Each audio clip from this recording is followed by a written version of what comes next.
Kriwilai, ngobrolin kesehatan bareng aku, Bidan Oni. Hari ini kita mau ngobrolin soal seks saat kehamilan ya. Ini maksudnya bukan membahas hal-hal yang tabu atau saru, tapi supaya kita menambah pengetahuan kita, apakah aman gak sih kita melakukan hubungan seks saat kehamilan? Karena kadang mau nanya Bu Bidan atau Pak Dokter kan agak-agak malu gitu ya. Oke, langsung aja kita bahas. Nah, pertanyaannya adalah boleh nggak sih kita melakukan hubungan seks saat kita lagi hamil? Jawabannya adalah boleh, asalkan kalian memenuhi syarat dan kondisi tertentu, yaitu kehamilan kalian sehat dan tidak ada komplikasi. Jadi kalau misalnya kehamilannya sehat dan baik-baik aja, tidak ada hal yang membuat berisiko kalau misalnya melakukan hubungan seksual, sebenarnya melakukan hubungan seksual itu boleh-boleh aja. Walaupun memang ketika kalian melakukan hubungan seksual mungkin nanti akan mengalami sedikit rasa mules ketika mengalami orgasme, karena ya memang itu uterusnya agak berkontraksi, tapi sebenarnya kontraksinya beda sih dengan kontraksi jelang persalinan. Atau mungkin payudara kalian akan terasa nyeri dan itu sangat normal sekali. Jadi intinya jawabannya adalah boleh ya. Nah, kondisi apa saja yang harus dihindari kalau misalnya kalian mau melakukan hubungan seksual? Jadi ada beberapa kondisi dalam kehamilan yang kalau misalnya kalian mempunyai hal ini sebaiknya ditunda dulu melakukan hubungan seksual. Karena ada risiko perdarahan, ada risiko kelahiran prematur gitu. Jadi kalau misalnya kehamilan ini letak plasenta kalian itu rendah ya, entah itu rendah sebagian, entah itu total atau rendah di bawah aja, itu sebaiknya ditahan dulu melakukan hubungan seksualnya karena ini bisa menyebabkan resiko perdarahan.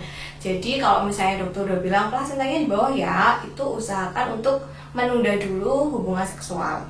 Yang kedua adalah kalau misalnya dalam kehamilan ini kalian punya riwayat abortus gitu, misalnya abortus iminen, jadi pernah ada riwayat keguguran atau ngeflag gitu, atau mungkin kencang-kencang sebelum waktunya. Nah, itu sudah lampu merah tuh untuk melakukan hubungan seksual, karena itu tandanya kehamilan kalian agak berisiko. Jadi takutnya nanti kalau misalnya dilakukan hubungan seksual masih jadi perdarahan lagi atau kencang-kencang lagi sebelum waktunya, seperti itu.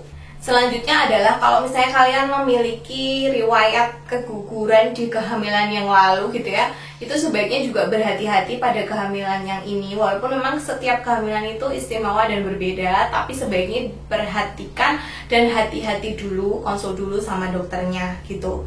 Kemudian kalau misalnya kalian mengalami perdarahan, terus nyeri perut yang tidak diketahui sebabnya gitu, sebaiknya juga kalian tidak melakukan hubungan seksual terlebih dahulu, karena bisa jadi nanti hubungan seksualnya malah akan memacu perdarahan kembali.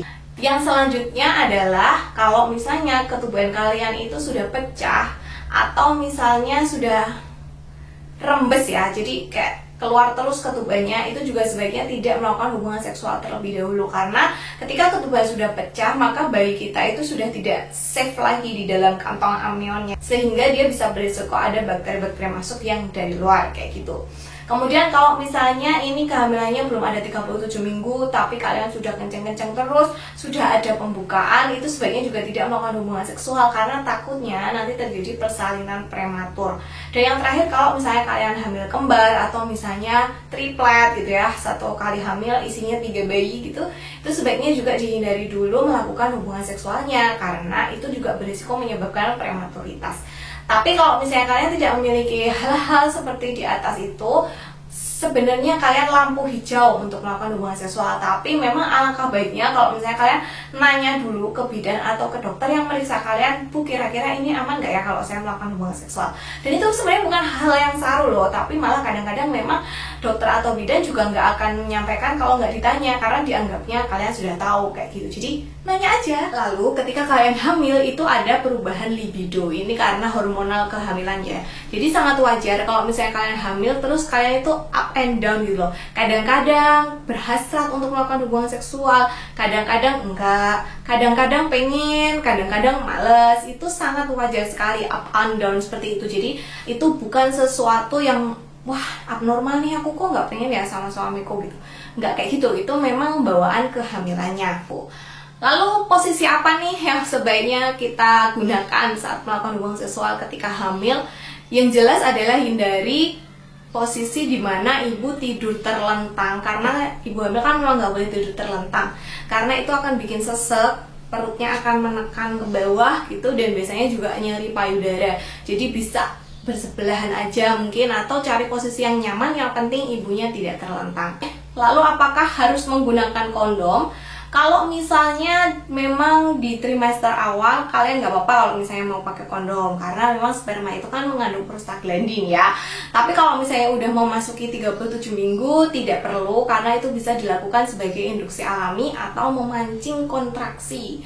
Jadi prostaglandin dalam sperma itu memang bisa membantu melunakkan serviks dan merangsang kontraksi gitu. Jadi gak apa-apa kalau misalnya nggak pakai alat pengaman di trimester 3 akhir. Semoga video kali ini cukup jelas, semoga tidak dianggap saru atau tabu. Sampai jumpa di video selanjutnya. Silahkan klik tombol subscribe dan follow aku di Instagram @bidankrill. Sampai jumpa, bye!